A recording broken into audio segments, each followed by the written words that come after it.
ဒေရှာယနာကတိကျမ်းအခန်းကြီး9ငယ်6ကျွန်တော်ကလည်းကျွန်တော်နောက်ကလည်းလိုက်စုပေးကြပါအကြောင်းမူကားငါတို့အဖို့တငယ်တော်ကိုဖွားမြင်၏ငါတို့အားတာကိုတနာတော်မူပြီးဘယ်သူအတွက်မွေးတာလဲဟဲ့ဘယ်သူအတွက်မွေးလဲဘယ်သူကိုတားတော့တနာလဲငါတို့တွေ့ဟုတ်တယ်မဟုတ်လားကဲဆက်စုကြရအောင်ငါတို့ဖို့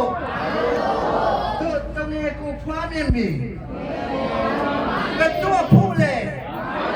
ဘယ်သူဖို့လဲငါတို့ဖို့ဘယ်သူကိုဖွားမြင်ပြီလဲတငယ်တော်ကိုဖွားမြင်ပြီငါတို့အားတားကိုတနာတော်မူပြီးမွေးနေစေယေရှုကဘယ်သူအတွက်လဲဘယ်သူဖို့လဲငါတို့ဖို့သူများအတွက်မဟုတ်ဘူးငါတို့ဖို့ဒီနေ့ရောက်ရှိလာတဲ့သူများဖို့တားငယ်ကိုတနာတော်မူပြီးအဲ့ဒါကြောင့်ဒီနေ့မွေးဖွားခြင်းခံရတဲ့မွေးနေရှင်ဟာဘယ်သူဖို့လဲငါတို့ဖို့ခရစ်ယာန်များအတွက်လားသူများတတ်တယ်မဟုတ်ပါဘူးချင်းရတွေ့လားမွန်ရတွေ့လားဗမာရတွေ့လားဘယ်သူတွေ့တော့ငါတို့ဖို့လက်မပြောင်းဒီနေ့မွေးနေစတူများတို့ငါပြီးတော့ပဲကျွန်တော်တို့ကတူများကိုပေးနေရတာအမှန်ဆိုရင်ဒီနေ့မွေးနေစီယေရှုဟာတမန်ကျမ်းစာရငါတို့အဖို့ဖြစ်တယ်ဟာလေလုယာကျွန်တော်ဆက်ဖတ်တော့မယ်တာယောက်ျားကိုဘာမြင်လိမ့်မယ်ထူသားဒီမိမိလူတို့ကိုအပြစ်မှာကေချက်နဲ့သူဖြစ်တော့ကြောင်းဘယ်ကနေကေချက်မလဲအပြစ်ကမှကေချက်နဲ့သူဖြစ်တော့ကြောင်းသူနာမည်ကိုပါလေယေရှုခုနကမှသင်ကြားတယ်နော်သင်ကြားတယ်အပြစ်မှာလွန်မြင်ဖို့ရှိသေးတယ်စေခြင်းမှာလွန်မြင်ဖို့ကျွန်တော်တို့ဘာကြောင့်ဆင်းရဲရလဲဘာကြောင့်မပြောင်းရွှင်ရတာလဲဘာကြောင့်သူများလို့ပြောင်းချင်းမနေနိုင်ရတာလဲသူမသိအောင်ကျွန်တော်လောက်ဆောင်နေတဲ့အပြစ်တရားတွေသူများရှိမှမထွက်ရဲတဲ့ဟာဒီတိပြည့်အကြောင်းကြောင့်မဟုတ်ဘူး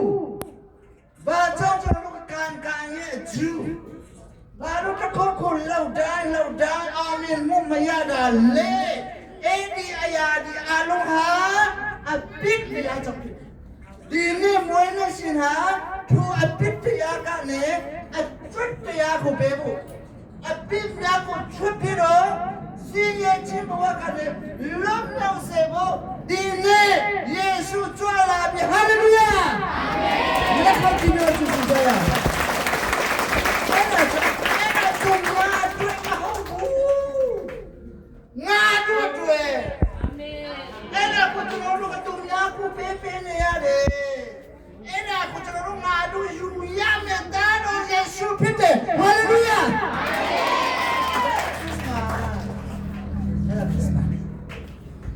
ဆက်ပြုံးမယ်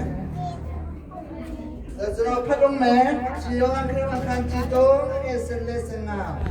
မောရှိဒီနောက်လည်းစပစ်ချပါမောရှိဒီတော့နိုင်မွေကူမြောက်ထားတဲ့ကဲ့သို့လူသားကိုမြောက်ထားခြင်းခံရမယ်အကြောင်းမူကားသူသားတို့ကိုယုံကြည်တော်သူအပေါင်းတို့သည်ပြည့်စုံခြင်းတို့မရောက်ဘယ်ကိုမရောက်ရမှာလဲပြည့်စုံခြင်းမရောက်ရဘူးထာဝရအသက်ကိုရမယ်စပယ်ဘာထာဝရအသက်ကိုရမယ်အကြောင်းဒီနေ့မွေးနေ့ရှိယေရှုရပြီလောကတိုင်းမှာအသက်ခံရမယ်သူကဲ့သို့အသက်ခံရခြင်းဟာတဲ့သူကိုယုံကြည်တော်သူအပေါင်းတို့ သူ့ကိုလက်ခံတော်တာတည်းများပျက်စီးခြင်းတို့မရောက်ရဘူး။ဘာရမလဲ။ပျက်စီးခြင်းတို့မရောက်ရဘူး။ထာဝရအသက်ကိုရမယ်။ပျက်စီးခြင်းမှာဘာဒီပါလဲ။ယုံကြည်ပါ။ပျက်စီးခြင်းမှာဘာလဲ။ဘာဒီပါလဲ။စီပွားရေးဆုံးရှုံးတာတို့ပညာရေးမအောင်မြင်တာတို့သူများလိုအသက်မရှင်နိုင်အဲ့ဒါအကုန်လုံးပျက်စီးခြင်းပဲ။အဲ့ဒါလည်းမင်္ဂလာလားကောင်းချီးလားမဟုတ်ဘူးအရာဒီအားလုံးကပျက်စီးခြင်းသူများကိုရှင်မမြင်တာသူများလိုအသက်မရှင်နိုင်တာသူများလိုပိုက်ဆံငွေချင်းမရှိတာအဲ့ဒီဟာဒီကအကုန်လုံးပါလေပျက်စီးခြင်းဒါပေမဲ့သူယေရှုဒီနေ့မွေးနေ့ရှင်ယေရှုကိုယုံကြည်တော်သူပေါင်းတို့ဒီသူကဲ့သို့သောပျက်စီးခြင်းတော့မရောက်ရဘူးလေဟာလေလုယာသူယေရှုလက်ခံပြီးပြန်လက်ကျူးကြရအောင်မပျက်စီးလို့မကဘူးတရားဦးလေထာဝရတရားမယ်အဲကြောင့်ဒီနေ့ကျွန်တော်ဖောက်စီကပါတယ်ဆိုရင်အကျွတ်ဘဝအတွက်အကြီးမားဆုံးသောဇေတဟုတ်ပြီနော်အကျွတ်တရားအကျွတ်ဘဝအတွက်အတိတ်ကိုချွတ်ဖို့ပျက်စီးခြင်းများကနေကာကွယ်ဖို့ထာဝရအသက်ကိုရဖို့အကြီးမားဆုံးသောဇေတတရားဇေတတရားတိကျလားဇေတတရားချီဘူးလေလို့ရှိရတယ်မှာဇေတတရားချီလားချီဘူးကြလားဟုတ်လားတခုခုစီပွားရေးလာပါအောင်ချင်းဒီပဲဖြစ်ဖြစ်ကြီးမားမားဆုံးမှုကနေလွတ်မြောက်ဖို့လူတွေကဇေတတရားချီတယ်ဗါလဲဇေတတရားဟုတ်ဘူးလားကျွန်တော်ပြောနေတာကွာလားဇေတတရားတရားရောက်စီတော်လဲရောက်စီမှာတော့ပြီးတော့ကျွန်တော်တို့ဘာလို့တက်လဲကျွန်တော်ဘေထီတော့မင်္ဂလာဒီကလို့တက်စမယ်ရောက်ကြကောင်းလေးဒီရဘူးဟမ်တော့ကြလေဒီလေမင်းမချောခုနာဒီမှာတချင်းစုတဲ့မင်္ဂလာလူမျိုးလာပါလေရဘူးဇေတရာချီတက်ကြတယ်ဒီနေ့ကျွန်တော်ပြောမယ့်ဟာကလောကမှာအကြီးမားဆုံးသောဇေတရာကြောင့်ကျွန်တော်ပြောတယ်တင်းအတွက်